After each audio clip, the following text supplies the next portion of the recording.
तो नमस्कार भाइयों, आज हम वापस आ चुके हैं अपने chapter human I and the colourful world में। ठीक है, और आज हम कर रहे होंगे इसका लेक्चर नंबर 4। तो लेक्चर नंबर 4 का जो हमारा टॉपिक है वो बहुत ही शानदार टॉपिक है, रेनबो फॉर्मेशन। तो आज हम सीख रहे होंगे कि बेसिकली हमारा रेनबो किस प्रकार बनता है।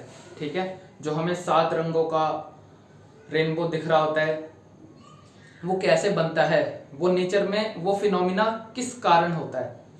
आज हम इस बात की चर्चा बहुत ही डिटेल में कर रहे होंगे, मजा आ जाएगा, आपको बहुत अच्छे से समझ में आएगा। ठीक है, हालांकि अगर आप क्लास 10th की एनसीईआरटी खोल के देखेंगे, उसे देखेंगे तो आपको ज्यादा कुछ समझ में नहीं आएगा। मैं आपको थोड़ा डेप्थ में ले जाऊंगा। ठीक है, और इतना डेप्थ में नहीं कि आपको समझ ना आए, मैं आपको जितनी भी डेप्थ में ले जाऊंगा वो सारी डेप्थ आपको फील करवाऊंगा कि वो कैसे मैं डेप्थ में गया, वो सारी डेप्थ आपको समझा रहा हूँ। ठीक है, आपको फील गुड आ जाएगी। बेसिकली मैं ये कहना चाह रहा हूँ, मजा आ जाएगा ये टॉपिक आप अगर आप ये लेक्चर देख रहे हो। ठीक है, तो चलो स्टार्ट करते हैं। तो बेसिकली रेनबो फॉर्मेशन होने का रीजन क्या होता है? रेनबो फॉर्मेशन होने का रीजन भी डिस्पर्जन ऑफ लाइट ही होता है। ठीक है, रेनबो फॉर्मेशन होने का जो रीजन होता है वो डिस्पर्जन ऑफ लाइट ही होता है।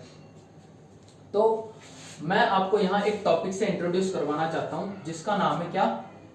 TIR, जिसको हम लोग क्या कहते हैं? Total internal reflection. ठीक है, अगर आप क्लास 10th की एनसीईआरटी खोल के देखेंगे तो जो ये वाला टॉपिक है इसको ज्यादा डेप्थ में एक्सप्लेन नहीं कर रखा, उन्होंने बस हल्का सा लिख रखा है कि टोटल इंटरनल रिफ्लेक्शन होने के कारण रेनबो फॉर्म हो रहा होता है नेचर में। बस उन्होंने इतना लिख के छोड़ दिया, उन्होंने ज्यादा एक्सप्लेन ही नहीं करा, तो हमें ज्यादा फील ही नहीं आती। और ज्यादा फील नहीं आती इस कारण हमें ये पर्टिकुलर टॉपिक, इसका कोई क्वेश्चन आता है तो हमें वो रटना पड़ता है, क्योंकि हमें समझ ही नहीं आता कि टोटल इंटरनल रिफ्लेक्शन आखिरकार होता क्या है। हालांकि टोटल इंटरनल रिफ्लेक्शन आपको 12th में पढ़ाया जाता है, लेकिन ये कोई ऐसा बड़ा तोप वाला टॉपिक भी नहीं है, कोई ऐसा बड़ा शानदार या कोई हाईफाई टॉपिक नहीं है जो आपको अभी समझ नहीं आएगा। अगर आप इसे अभी समझ लेंगे तो आपको अभी समझ आएगा। अगर आप 12th का वेट करना चाहते हैं तो कर लो भाई, वेट कर लो वेट, आपको ज्यादा फील ही नहीं आएगी रेनबो फॉर्मेशन की। तो चलो अब ज्यादा बातें हो गई, अब स्टार्ट करते हैं अपने टॉपिक पे। तो बेसिकली ध्यान से देखो, मान लो ये मेरा वाटर है, सरफेस के नीचे ये मेरा वाटर है। ठीक है, और ये मेरा एयर है, और ये पर्टिकुलर जो लाइन है ये मेरी इंटरफेस की तरह बिहेव कर रही है। जो मेरे ये पर्टिकुलर इंटरफेस जो है वो सेपरेट कर रही है मेरे दो मीडियम्स को। कौन से मीडियम को सेपरेट कर रही है ये इंटरफेस? एयर के मीडियम को वाटर के मीडियम से सेपरेट कर रही है, इसीलिए तो मैं इसको इंटरफेस कहता हूं। ये मैंने आपको बहुत अच्छे से एक्सप्लेन कर रखा है। ठीक है, जब हम रिफ्रैक्शन पढ़ रहे थे लाइट चैप्टर में। तो चलो अब मैं यहाँ एक काम करता हूँ कि मैं यहाँ पे एक लाइट सोर्स रखता हूँ। यहाँ पे मेरी मान लो मैंने ये टॉर्च रखी, ठीक है, जो पानी में भी जाके रह सकती है, मतलब पानी में डालने के बाद वो टॉर्च खराब नहीं होती। उसको मैंने सीधा करके यहाँ कैसे भी करके फिट कर दिया टॉर्च को। ठीक है, जब इस पर्टिकुलर टॉर्च से मेरी लाइट निकलेगी, लाइट निकल के इस तरफ भी जाएगी, सीधी भी जाएगी, ऐसे भी जाएगी। ठीक है, हर जगह जाएगी। तो मान लो मैं इस तरफ मान लेता हूं कि इस तरफ नहीं, मैं इस तरफ की सारी लाइट रेस को देखूंगा। ठीक है, एक रे जो मेरी लाइट की निकलेगी वो जाएगी बिल्कुल सीधी जाके लगेगी। ठीक है, बिल्कुल सीधी, परपेंडिकुलर टू द इंटरफेस। ठीक है, तो जब मेरी कोई लाइट रे परपेंडिकुलर टू द इंटरफेस जाके टकराती है तो वो बिना रिफ्रैक्ट हुए दूसरे मीडियम में चली जाती है। ठीक है, अगर वो परपेंडिकुलर होती है तो इंटरफेस के, तो वो बिना कोई रिफ्रैक्शन शो करे बिल्कुल सीधी निकल जाती है। लेकिन मान लो अब कुछ लाइट रेज ऐसी होंगी जो इस प्रकार जाएंगी। ठीक है, कुछ लाइट रेज ऐसी होंगी जो ऐसे जाएंगी, और यहां ये कोई एंगल ऑफ इंसिडेंस बना रही होंगी। ठीक है, मान लो ये जो एंगल ऑफ इंसिडेंस है ये है मेरा x। ठीक है, ये मेरा एंगल ऑफ इंसिडेंस है ये मेरा है x डिग्री। तो ये लाइट रे कुछ रिफ्रैक्ट होके ऐसे बाहर निकल जाएगी। ठीक है, अब कुछ और लाइट रेस, एक और लाइट रे निकल के कुछ ऐसे जाएगी, ऐसे जाके इस पर्टिकुलर पॉइंट पे इंसिडेंट होगी, इंटरफेस के इस पर्टिकुलर पॉइंट पे, ये इसका नॉर्मल है, ठीक है, पता ही होगा आपको, ये नॉर्मल है, ठीक है। ये जिस पर्टिकुलर पॉइंट पे मेरी लाइट रे इंसिडेंट होती है, इंटरफेस के जिस पर्टिकुलर पॉइंट पे मेरी इंसिडेंट रे इंसिडेंट होती है, वहीं पे मैं एक परपेंडिकुलर बना देता हूं, उसी को मैं क्या कहता हूं, नॉर्मल कहता हूं, ठीक है, ये आपको पता ही होगा। तो ये मैंने एक नॉर्मल बनाया, ठीक है। अब ये लाइट रे भी कुछ रिफ्रैक्शन शो करेगी।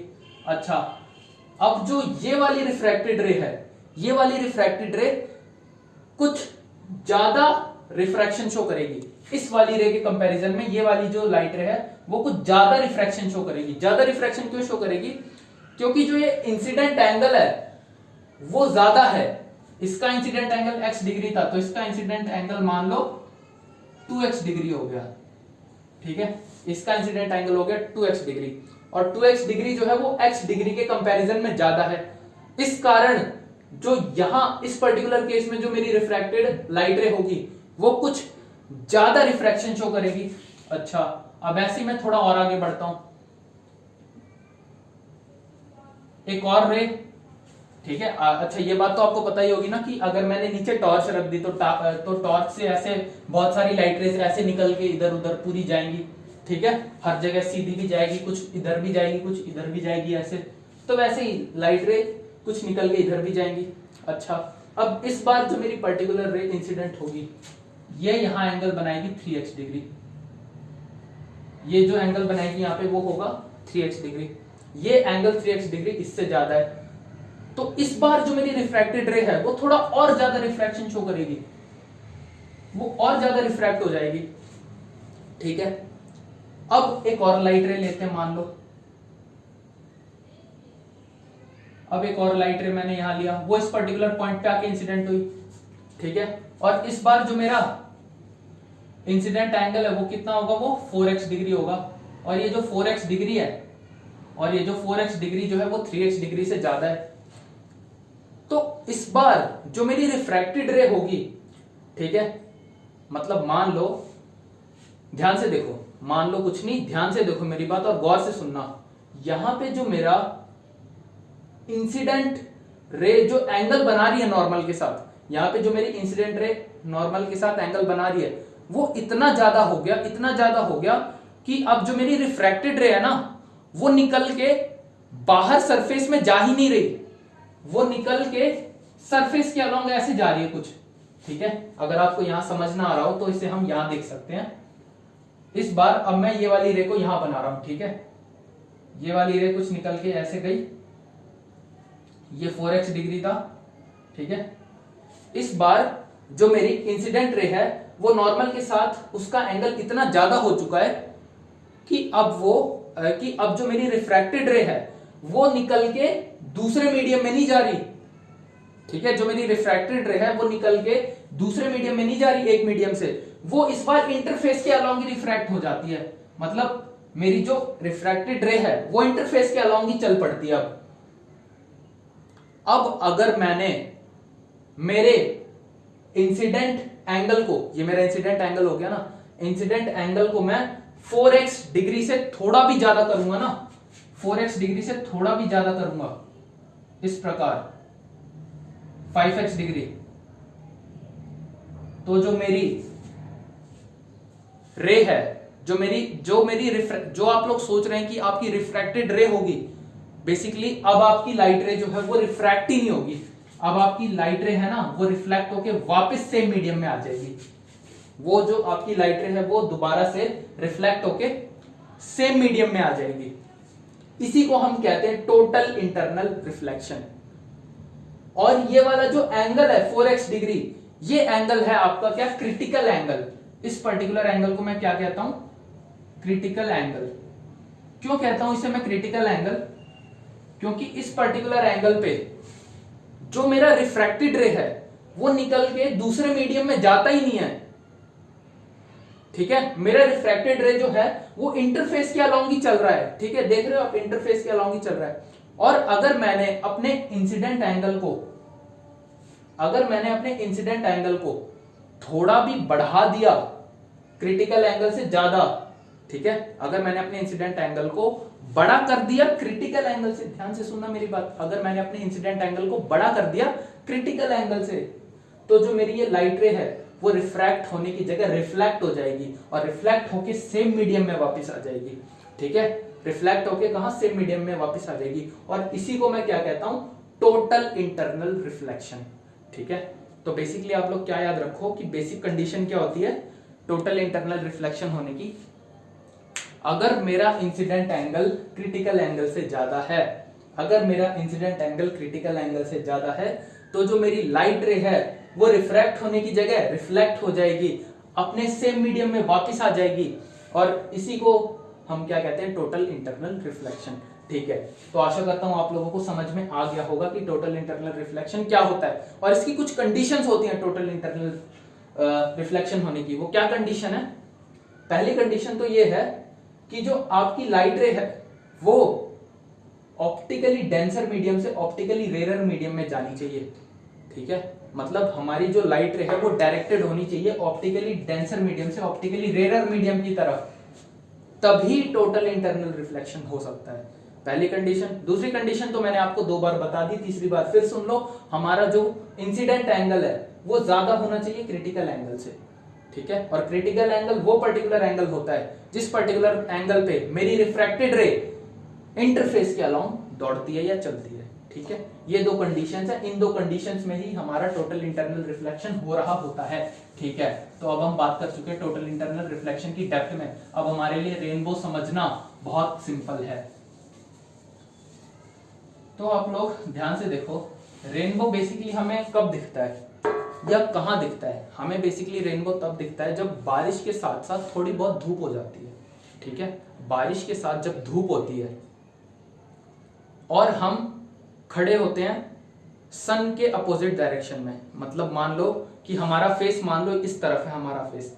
ठीक है, और ये हमारा सर का पीछे वाला हिस्सा है, ये पीछे वाला हिस्सा, पीछे वाली उंगली। ठीक है, तो सन जो है वो मेरे सर के पीछे की तरफ होना चाहिए, इस तरफ सन होना चाहिए, तो जो मुझे रेनबो है वो सामने दिखाई देगा। यहाँ पे समझ रहे हो आप मेरी बात। दोबारा, ये मेरा फेस है आगे, ये मेरा फेस है, ये मेरे सर के पीछे वाला हिस्सा है। ठीक है, तो जो सन है हमारा वो यहां होना चाहिए, तब हमें रेनबो यहां दिखाई पड़ेगा इस तरफ। ठीक है, और इसके साथ साथ बारिश भी होनी चाहिए, मतलब रेनबो हमें तभी दिखाई देगा जब थोड़ी थोड़ी बारिश हो और हल्का फुल्का सूरज भी निकल रहा हो। ठीक है, तब हमें रेनबो दिखाई पड़ता है, या हमें बेसिकली फाउंटेन्स के पास रेनबो दिखाई पड़ता है। ठीक है, तो अब रेनबो किस प्रकार, मतलब कैसे टोटल इंटरनल रिफ्लेक्शन होता है वो भी हम समझते हैं। तो जैसे कि बारिश होती है, जैसे बारिश होती है तो एटमॉस्फेयर में बहुत सारे, मतलब आसपास हमारे पूरे माहौल में जब बारिश हो रही होती है तो छोटे छोटे वाटर ड्रॉपलेट्स होते हैं जो हमें दिखाई भी नहीं देते, बेसिकली मॉइस्चर कह सकते हो आप। ठीक है, तो जो वो छोटे छोटे ड्रॉपलेट्स हैं, वाटर ड्रॉपलेट्स, क्या वो प्रिज्म की तरह बिहेव करेंगे? मैं कहूंगा हाँ बिल्कुल। आप लोग पूछोगे क्यों प्रिज्म की तरह बिहेव करेंगे, तो मैं कहूंगा यार वाटर का मीडियम क्या डिफरेंट मीडियम है? हाँ, वाटर का मीडियम अलग मीडियम है। क्या सराउंडिंग का मीडियम अलग मीडियम है वाटर के कंपैरिजन में? हाँ, अगर मैं वाटर के मीडियम को मान लेता हूं, वाटर के मीडियम का रिफ्रैक्टिव इंडेक्स N2 है, तो मैं एयर का रिफ्रैक्टिव इंडेक्स मान सकता हूं N1, और ये N1 और N2 दोनों अलग होंगे। तो क्या जब मेरी लाइट रे इस पर्टिकुलर मीडियम से N2 में एंटर करेगी तो क्या वो रिफ्रैक्शन शो करेगी? हाँ बिल्कुल, रिफ्रैक्शन शो करेगी। तो यही होता है बेसिकली। ठीक है, क्योंकि जो वो मीडियम है दोनों, जो दोनों मीडियम है, कौन कौन से मीडियम, जो मेरे वाटर का मीडियम है और जो मेरे एटमॉस्फेयर का मीडियम है, जो आसपास का मीडियम है, वो दोनों अलग मीडियम है। इस कारण जब लाइट रे एक मीडियम से दूसरे मीडियम में जाएगी तो वो रिफ्रैक्शन शो करेगी, बेसिकली डिस्पर्जन शो करेगी। ठीक है, डिस्पर्जन कौन सी लाइट रे? सन से जो लाइट निकलती है वो व्हाइट लाइट ही तो होती है। ठीक है, ये तो आपको पता ही होगा, सन से जो लाइट निकलती है वही तो होती है व्हाइट लाइट, और वो जब एक मीडियम से दूसरे मीडियम में जाएगी तो डिस्पर्जन शो करेगी। तो देखो क्या होता है, ये मान लो ये मेरा एक वाटर का ड्रॉप है, बड़ा सा वाटर का ड्रॉप। ठीक है, तो जैसे ही मेरी एक व्हाइट लाइट आके इसमें एंटर हुई, ठीक है, तो जैसे ही मेरी व्हाइट लाइट आएगी इसके अंदर एंट्री लेने की कोशिश करेगी तो एक मीडियम से दूसरे मीडियम में गई, ऑप्टिकली रेयर मीडियम से ऑप्टिकली डेंसर मीडियम में गई, रिफ्रैक्ट होगी और साथ के साथ डिस्पर्स हो जाएगी डिफरेंट कलर्स में, ठीक है। ऐसे 7 कलर्स में ये डिस्पर्स हो जाएगी। 7 कलर्स में डिस्पर्स होने के बाद जब ये लाइट रे टकराएगी यहाँ पे, ठीक है, आगे फर्दर जाके दूसरे सरफेस पे टकराएगी, तो अब आप लोग यहां सोच रहे होगे कि लाइट रे को तो दोबारा बाहर निकल जाना चाहिए, ठीक है, दोबारा रिफ्रैक्शन शो करके बाहर निकल जाना चाहिए, लेकिन नहीं, मैं आपको दोबारा याद दिलाता हूं, टोटल इंटरनल रिफ्लेक्शन हम किसे कहते हैं? टोटल इंटरनल रिफ्लेक्शन हम यहीं पे हम यूज कर रहे होते हैं, हम हमारे टोटल इंटरनल रिफ्लेक्शन का, कि जब मेरी light rays optically denser medium से रेयर मीडियम में जाती हैं तभी TIR शो होता है, या तभी हम TIR हमें दिख रहा होता है। और जब मेरा क्रिटिकल एंगल से ज्यादा होता है इंसिडेंट एंगल, तो हमें TIR शो हो रहा होता है। तो यहाँ पहली कंडीशन तो सेटिस्फाई कर रही है। क्या है वो कंडीशन?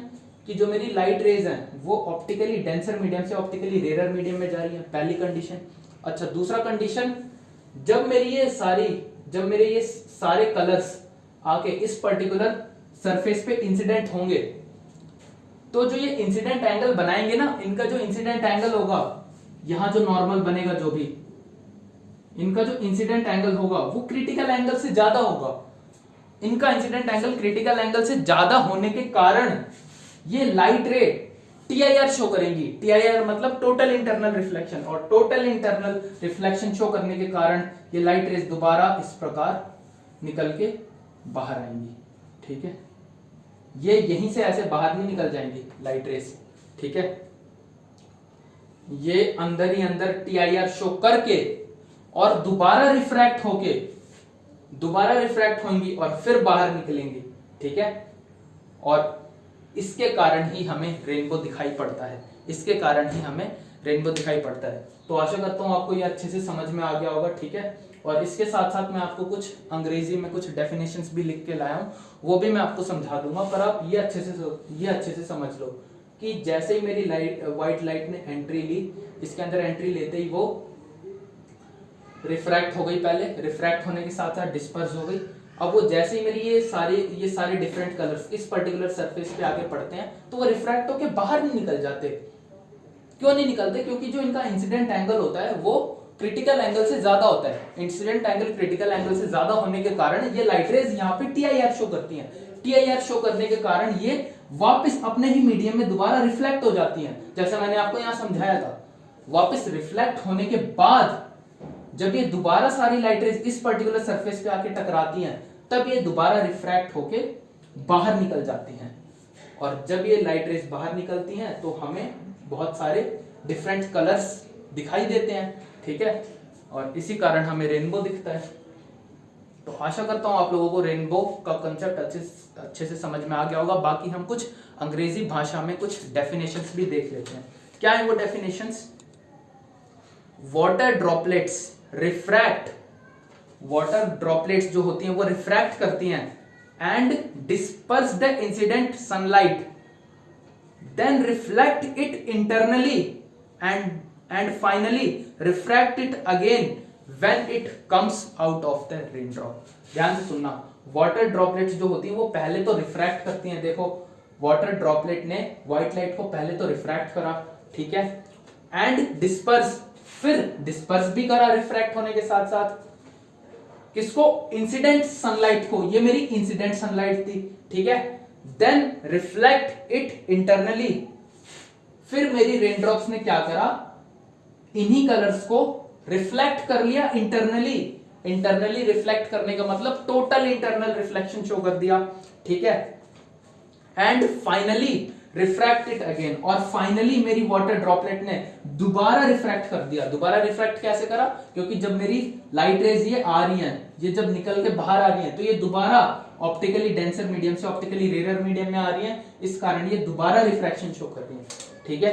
ये दोबारा रिफ्रैक्शन शो कर रही हैं, तो यही यहां लिखा हुआ है। And finally refract it again when it comes out of the rain. When it comes मतलब जब हमारी रेस या जब हमारे सारे कलर्स दोबारा रिफ्लेक्ट होके दोबारा इस पर्टिकुलर ड्रॉप से बाहर आ रहे होते हैं, ठीक है। ये था पहला पॉइंट। दूसरा पॉइंट क्या है, due to the dispersion of light and internal reflection या total internal reflection different colours reach the observer's eye, ठीक है। ये तो बहुत आसान लिखा हुआ है। ड्यू टू द डिस्पर्जन, दोबारा सुनना, due to the dispersion of light and internal reflection different colours reach the observer's eye, ठीक है। डिस्पर्जन ऑफ लाइट के कारण और टोटल इंटरनल रिफ्लेक्शन के कारण जो ये डिफरेंट कलर्स हैं ये ऑब्जर्वर्स की आंखों तक पहुंचते हैं, ठीक है। अच्छा, ये दूसरा पॉइंट हो गया। तीसरा पॉइंट क्या है, a rainbow can also be seen on a sunny day by looking at the sky through a waterfall. मतलब वाटरफॉल आपका यहां ऐसे, जैसे ये आपका झरना गिर रहा है यहाँ पे, ठीक है। आप यहाँ पे खड़े हो, ठीक है, वाटरफॉल के जस्ट ऊपर आप आसमान में देख रहे हो तो आपको वहां रेनबो दिखेगा। अगर आपका जो सूरज है वो पीछे, आपके सर के पीछे, जैसे फॉर एग्जांपल मैं ऐसे खड़ा हूं, ठीक है, जो सन है वो मेरे सर के पीछे है, यहाँ पे है सर, सन जो है वो मेरे सर के पीछे, और सामने मेरा झरना है या वाटरफॉल है।